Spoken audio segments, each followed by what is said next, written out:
Hello मेरे champions, मेरे future के डॉक्टर्स। तो तुम सभी कैसे हो? और मैं उम्मीद करता हूँ कि तुम सभी की स्टडीज़ बहुत अच्छी चल रही होगी। जैसा आपको मालूम है कि इस यूट्यूब चैनल पर हम बायोलॉजी से रिलेटेड बहुत सारे इंपॉर्टेंट कॉन्सेप्ट्स को बहुत ही ईजीएस्ट मैनर में अंडरस्टैंड करते हैं। और अभी की जो करंट सीरीज़ है वो है प्लांट फिजियोलॉजी का second chapter, mineral nutrition.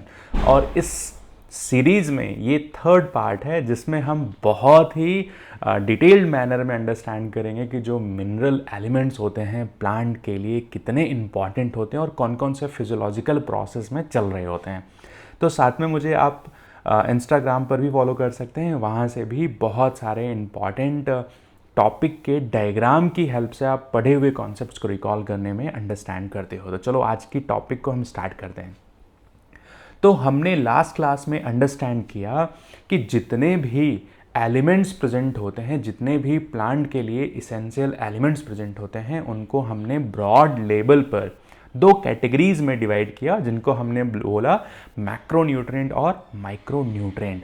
Macronutrient वो न्यूट्रिएंट होते हैं जिनका रिक्वायरमेंट प्लांट के लिए 10 एम मोल पर केजी ड्राई मास। जैसे एग्जांपल की अगर हम बात करें तो हम वहाँ पे बात करते हैं कार्बन की, हाइड्रोजन की, ऑक्सीजन की, नाइट्रोजन की, phosphorus, sulphur, potassium, calcium and magnesium की। ठीक है। तो दूसरी कैटेगरी है माइक्रोन्यूट्रिएंट। माइक्रोन्यूट्रिएंट क्योंकि अमाउंट में बहुत ही कम प्लांट को रिक्वायरमेंट होता है, इसीलिए हम इसको ट्रेस एलिमेंट भी बोलते हैं। और ये माइक्रोन्यूट्रिएंट जनरली आयंस की फॉर्म में होते हैं। अगर एग्जांपल की हम बात करते हैं तो copper ions, zinc ions, boron, chloride and निकल। तो पूरे इसेंशियल एलिमेंट्स को हमने मेजरली ब्रॉड कैटेगरीज पर दो मैक्रो और माइक्रो की कैटेगरी में डिवाइड किया है। ठीक है। अगर हम इस इसेंशियल एलिमेंट को थोड़ा और डिटेल मैनर में देखते हैं तो यहां पर हम बात करेंगे इसेंशियल एलिमेंट्स। तो हम यहां पर अंडरस्टैंड करेंगे कि ये जो इसेंशियल एलिमेंट है, तो ये इसेंशियल एलिमेंट को अगर हम कैटेगरीज के फॉर्म में देखते हैं तो 4 कैटेगरीज में डिवाइड किया गया है। अब वो कैटेगरीज कौन कौन सी है, तो यहां पर ध्यान से अंडरस्टैंड करना कि वो इसेंशियल एलिमेंट जो किसी भी बायोमोलिक्यूल्स के फॉर्मेशंस में बहुत ही ज़्यादा इंपॉर्टेंट रोल प्ले करते हैं। तो किसमें? Essential element as a component of a biomolecule. तो वो एलिमेंट जो किसका कंपोनेंट हो सकते हैं? Component of bio molecules. अब ये बायोमॉलिक्यूल्स क्या होते हैं, तो हमने ऑलरेडी इस बायोमॉलिक्यूल्स वाले चैप्टर को कंप्लीट कर लिया है। और अगर आपने इस सीरीज को नहीं देखा है तो आप मेरे प्लेलिस्ट पे जा करके कंप्लीट बायोमॉलिक्यूल्स के चैप्टर को काफ़ी डिटेल मैनर में अंडरस्टैंड कर सकते हैं। ठीक है। तो बायोमॉलिक्यूल को अगर हम एग्जांपल्स की फॉर्म में अंडरस्टैंड करते हैं तो डीएनए एक तरह का क्या है? बायोमॉलिक्यूल। आरएनए एक तरह का क्या है? बायोमॉलिक्यूल। प्रोटीन एक तरह का क्या है? बायोमॉलिक्यूल। और इसके अलावा बहुत डिफरेंट डिफरेंट कैटेगरीज हैं जो बायोमॉलिक्यूल को डिवाइड करती हैं। ठीक है। तो ऐसे इसेंशियल एलिमेंट जो किसी भी बायोमॉलिक्यूल को पार्टिसिपेट करे, मीन्स उसमें एक एज अ कंपोनेंट हो। और अगर हम इसके एग्जाम्पल की बात करते हैं तो एग्जाम्पल में हम अंडरस्टैंड करेंगे कार्बन। ठीक है। हम बात करेंगे हाइड्रोजन, हम बात करेंगे ऑक्सीजन, हम बात करेंगे नाइट्रोजन। तो कार्बन, हाइड्रोजन, ऑक्सीजन और नाइट्रोजन जो है वो एक तरह का ऐसा इसेंशियल एलिमेंट है जो किसी भी बायोमॉलिक्यूल के फॉर्मेशन में बहुत इंपॉर्टेंट रोल प्ले करता है। तो ये तो इसेंशियल एलिमेंट की फर्स्ट कैटेगरी हो गई आउट ऑफ 4 कैटेगरीज में। ठीक है। अब अगर हम बात करते हैं दूसरे कैटेगरी की, तो दूसरे कैटेगरी में अगर हम बात करते हैं तो ऐसे इसेंशियल एलिमेंट जो किसी एनर्जी रिलेटेड केमिकल कंपाउंड का पार्ट हो। ठीक है। फिर से मैं बोल रहा हूं, ऐसे इसेंशियल एलिमेंट जो किसी एनर्जी रिलेटेड केमिकल कंपाउंड का क्या हो? कंपोनेंट हो। तो component of energy related chemical compound. ठीक है, अब ये होता क्या है, तो अगर हम बात करते हैं किसकी, मैग्नीशियम की, अगर हम इसके बात करते हैं किसकी, मैग्नीशियम की, तो मैग्नीशियम जो है वो एक बहुत इसेंशियल एलिमेंट है किसका, क्लोरोफिल। और क्लोरोफिल क्या काम करता है, तो बेसिकली फोटोसिंथेसिस प्रोसेस में किसका बहुत इंपॉर्टेंट फंक्शन है। ठीक है, तो कौन सा एलिमेंट है जो किसी एनर्जी रिलेटेड केमिकल कंपाउंड का कंपोनेंट है, तो उसका एक एग्जांपल है मैग्नीशियम। ये बात याद रहेगी। अगर हम इसी में दूसरे एग्जांपल की बात करते हैं तो बात करते हैं फॉस्फोरस। ठीक है, तो फॉस्फोरस एक ऐसा इसेंशियल एलिमेंट है जो इसेंशियल एलिमेंट है जो किसका पार्ट है, तो एटीपी का पार्ट है। तो अगर हम एटीपी के स्ट्रक्चर को देखें तो वहां पर क्या प्रेजेंट होते हैं, फॉस्फोरस। तो फॉस्फोरस एक तरह का ऐसा इसेंशियल एलिमेंट है जो किसी केमिकल कंपाउंड, जो एनर्जी रिलेटेड केमिकल कंपाउंड है, उसका एक क्या है, पार्ट है। तो दूसरी कैटेगरीज को हमने अंडरस्टैंड किया। पहली कैटेगरीज में हमने पढ़ा कि ऐसा इसेंशियल एलिमेंट जो किसी बायोमॉलिक्यूल का क्या हो, एक कंपोनेंट हो। दूसरा ऐसा कंपोनेंट हो जो किसी एनर्जी रिलेटेड केमिकल कंपाउंड का एक पार्ट हो। उसमें हमने बात किया मैग्नीशियम और फॉस्फोरस। अगर हम थर्ड कैटेगरी की बात करते हैं तो थर्ड कैटेगरी में हम यहाँ पर अंडरस्टैंड करते हैं कि थर्ड कैटेगरी जो है ऐसे इसेंशियल एलिमेंट जो किसी एंजाइम को या तो एक्टिवेट करें या तो इनहिबिट करें। ठीक है, ऐसा इसेंशियल एलिमेंट जो किसी एंजाइम की एक्टिविटी को या तो एक्टिवेट या उस एक्टिविटी को इनहिबिट करें। बात समझ में आ रही है? मीन्स ऐसा इसेंशियल एलिमेंट जो किसी एंजाइम की एक्टिविटी को या तो एक्टिवेट कर दे या तो इनहिबिट कर दे। तो वो इसेंशियल एलिमेंट किसकी तरह काम कर रहा है कि एंजाइम की एक्टिविटी को ऑन और ऑफ कर रहा है। तो अगर हम बात करते हैं इसके एग्जाम्पल के बारे में अंडरस्टैंड करते हैं तो मैग्नीशियम की अगर हम बात करते हैं तो मैग्नीशियम जो है एक तरह का एक्टिवेटर की तरह काम करता है। किसकी तरह? एक्टिवेटर की तरह काम करता है for रुबुलोज bis phosphate carboxylase oxygenase. ठीक है, ऑक्सीजनेज एक तो इस एंजाइम के लिए किसकी तरह काम करता है? एक्टिवेटर। और साथ में एक और एंजाइम है जिसको आप अंडरस्टैंड करते हो, फॉस्फोइनॉल पायरुवेट कार्बोक्सिलेज। ठीक है, अब देखो दोनों में ही यहां पर क्या आ रहा है, एक टर्म आप अगर नोटिस करो तो दोनों में क्या आ रहा है? कार्बोक्सिलेज टर्म आ रहा है। इट मीन्स ये डिफाइन करता है कि ये दोनों ही एंजाइम किस में इंपॉर्टेंट रोल प्ले करते हैं? तो इंपॉर्टेंट रोल ड्यूरिंग कार्बन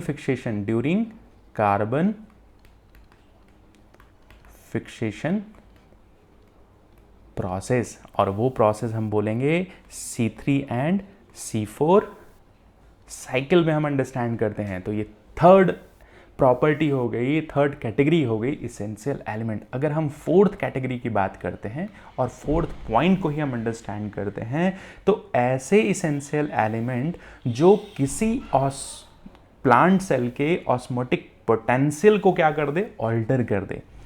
ठीक है, तो इसेंशियल एलिमेंट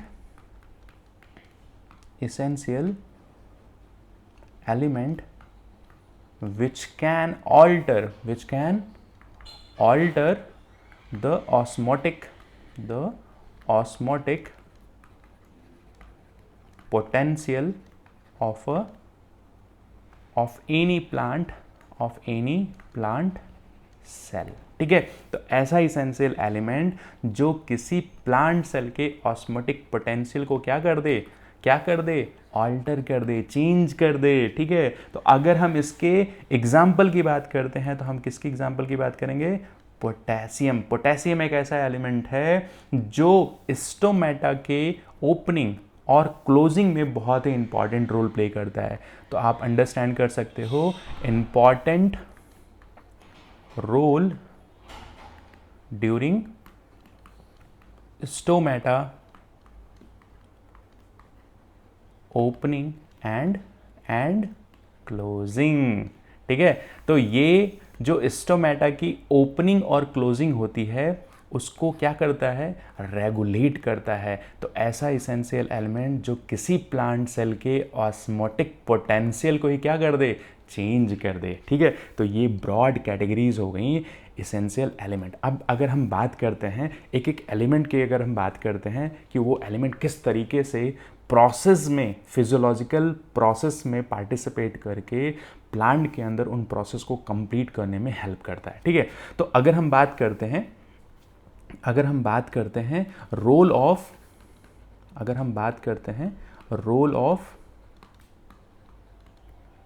इसेंशियल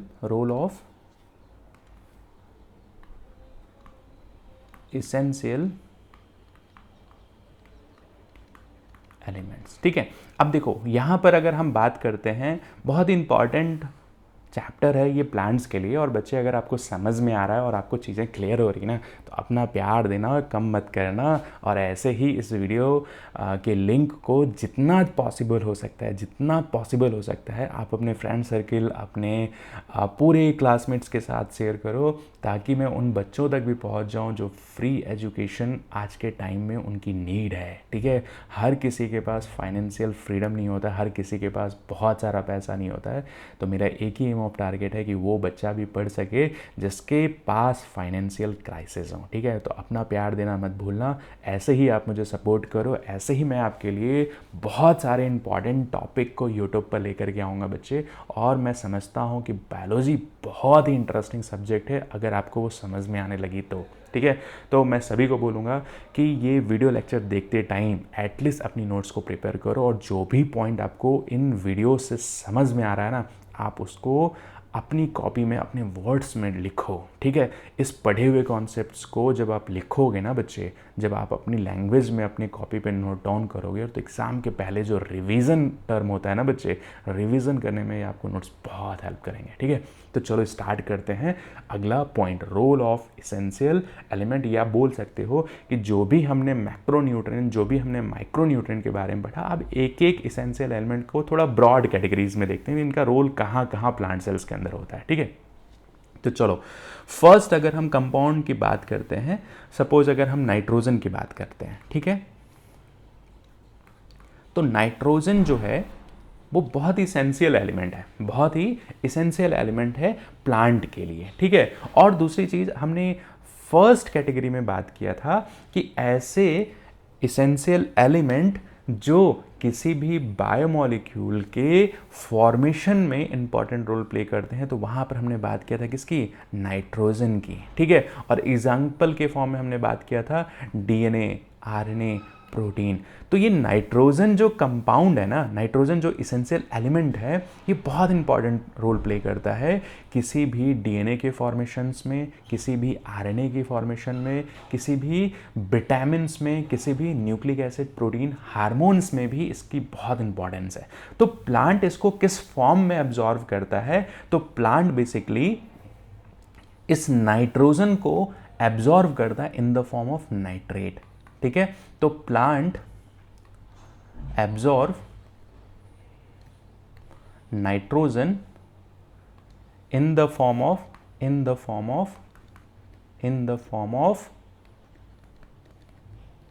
नाइट्रेट, ठीक है। तो इसको हम बोलते हैं NO3 माइनस, ठीक है। तो प्लांट किस फॉर्म में नाइट्रोजन को एब्जॉर्व करता है, तो वो है नाइट्रेट, और नाइट्रेट फर्दर कन्वर्ट किस में हो जाता है बच्चे, NO3 माइनस फर्दर किस में कन्वर्ट हो जाता है, फर्दर किस में रिड्यूस हो जाता है आप कह सकते हो। तो फर्दर ये रिड्यूस हो जाता है NO2 माइनस, और फाइनली ये रिड्यूस हो जाता है किस फॉर्म में? अमोनिया के फॉर्म में। ठीक है, तो प्लांट यहाँ पर नाइट्रोजन इसेंशियल एलिमेंट को नाइट्रेट के फॉर्म में सॉइल से क्या करता है? एब्जॉर्ब करता है, और ये फाइनली क्या होता है? इसमें रिडक्शन होता है, तो नाइट्रेट कन्वर्ट हो जाता है नाइट्राइट में, और नाइट्राइट दोबारा से रिड्यूस होता है, मीन्स दोबारा से रिडक्शन होता है, और किसमें कन्वर्ट हो जाता है? अमोनिया में। ठीक है, इसको हम आगे के टॉपिक में और भी ज़्यादा डिटेल मैनर में देखेंगे कि कौन से स्पीसीज जो हैं रिडक्शन करके नाइट्राइट को नाइट्राइट और अमोनिया में कन्वर्ट करते हैं। तो अभी आप इतना अंडरस्टैंड करो कि नाइट्रोजन जो है, प्लांट्स जो नाइट्रोजन को एब्जॉर्ब करते हैं in the form of nitrate. ये बात समझ में आया सभी को? अब अगर हम इसके एग्जाम्पल की बात करते हैं तो नाइट्रोजन के रोल क्या है, तो हमने एक ही बात किया कि ये बहुत डिफरेंट बायोमॉलिक्यूल्स में कंपोनेंट की तरह बायोमॉलिक्यूल्स अगर हम बात करते हैं तो डिफरेंट बायो मॉलिक्यूल्स लाइक, अगर हम बात करते हैं डीएनए की, अगर हम बात करते हैं आरएनए की, अगर हम बात करते हैं प्रोटीन की, तो ये बहुत इंपॉर्टेंट। साथ में साथ विटामिन्स में भी नाइट्रोजन की बहुत इंपॉर्टेंट है, साथ में हार्मोन्स में भी नाइट्रोजन की बहुत इंपॉर्टेंस है। ठीक है, तो ये तो हमने पढ़ा नाइट्रोजन के बारे में। दूसरा अगर हम बात करते हैं फॉस्फोरस के बारे में, तो जो यहाँ पर फॉस्फोरस है, फॉस्फोरस जिसे हम पी अल्फ़ाबेट से रिप्रेजेंट करते हैं, तो फॉस्फोरस जो है ना, बेसिकली प्लांट जो है उसको एब्जॉर्व करता है फॉस्फेट आयंस के फॉर्म में। ठीक है, तो पहली बात तो एक समझ में आया कि फॉस्फोरस इसेंशियल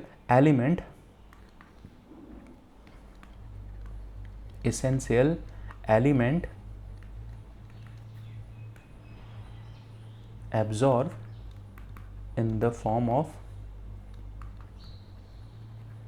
फॉस्फेट आयंस के फॉर्म में। और फॉस्फेट आयंस कौन कौन से फॉर्म में है, तो यहाँ पर हम बात करते हैं H2PO4 माइनस, एंड साथ में या आप बोल सकते हो ये आपका H2PO4 माइनस, और हम बात करते हैं HPO4 डबल माइनस। ठीक है, तो यहाँ पर फॉस्फोरस जो है फॉस्फेट आयंस के फॉर्म में ही प्लांट क्या करता है? इसको एब्जॉर्व करता है। ठीक है, आयंस यहाँ देखो नेगेटिव चार्ज है इनके ऊपर, तो ये एक तरह के आयंस की फॉर्म में प्लांट इसको एब्जॉर्व करता है। ठीक है, एक बात तो ये समझ में आया। अगर हम इसके एग्जाम्पल की बात करें तो किसी भी सेल मेम्ब्रेन और स्पेसिफिकली हम यहाँ पे प्लांट्स की बात करें तो प्लांट के सेल मेम्ब्रेन में फॉस्फोरस का एक बहुत ही इम्पॉर्टेंट रोल है। सेल मेम्ब्रेन को फॉर्म करने के लिए बहुत ही इम्पॉर्टेंट रोल है। तो सेल मेम्ब्रेन के फॉर्मेशन में फॉस्फोरस की बहुत ज़्यादा इम्पॉर्टेंस है। साथ में साथ प्रोटीन्स में भी इसकी बहुत ज़्यादा इम्पॉर्टेंस है। न्यूक्लिक एसिड्स में, मीन्स डीएनए और आरएनए में भी इसकी बहुत ज़्यादा इम्पॉर्टेंस है। तो फॉस्फोरस और नाइट्रोजन के इसेंशियल एलिमेंट्स के रोल क्या है, ये हमने अंडरस्टैंड किया। थर्ड अगर हम बात करते हैं कि थर्ड एलिमेंट के बारे में बात करते हैं, तो हम बात करते हैं पोटेशियम। ठीक है, जिसको हम के अल्फ़ाबेट से रिप्रेजेंट करते हैं। और पोटेशियम जो है ना, ये भी आयंस के ही फॉर्म में प्लांट एब्जॉर्व करते हैं। तो प्लांट इसको एब्जॉर्व करते हैं, absorb in the form of plant absorb in the form of potassium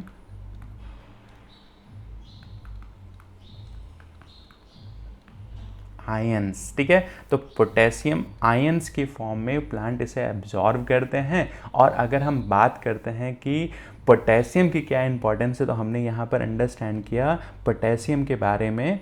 तो अगर हम बात करते हैं तो पोटेशियम की इंपॉर्टेंस हमने देखा ना कि एक तो पहली चीज़, ये स्टोमेटा के ओपनिंग और क्लोजिंग में बहुत इंपॉर्टेंट रोल प्ले करते हैं। पोटेशियम बहुत ही ज़्यादा इंपॉर्टेंट रोल प्ले करते हैं कहाँ पर, किसी भी सेल के ऑस्मोटिक पोटेंशियल को ये ऑल्टर कर देते हैं और स्टोमेटल सेल्स की ओपनिंग और क्लोजिंग के लिए रिस्पॉन्सिबल है। ठीक है, तो अगर हम बात करते हैं पोटेशियम, तो इसके एग्जाम्पल को आप हमेशा याद रखना, important role in stomata opening and closing में इसकी बहुत ज़्यादा इम्पॉर्टेंस है। और साथ में साथ ये और क्या मेंटेन करता है, maintain an anion cation balance. किसी भी सेल में एनायन का कॉन्सेंट्रेशन और कैटायन के कॉन्सेंट्रेशन को कौन बैलेंस करता है, तो पोटेशियम आयन ही बैलेंस करता है। और अगर ये टर्गर प्रेशर को मेंटेन करता है तो ये किसी भी सेल के टर्गर प्रेशर को भी क्या कर रहा है, मेंटेन कर रहा है।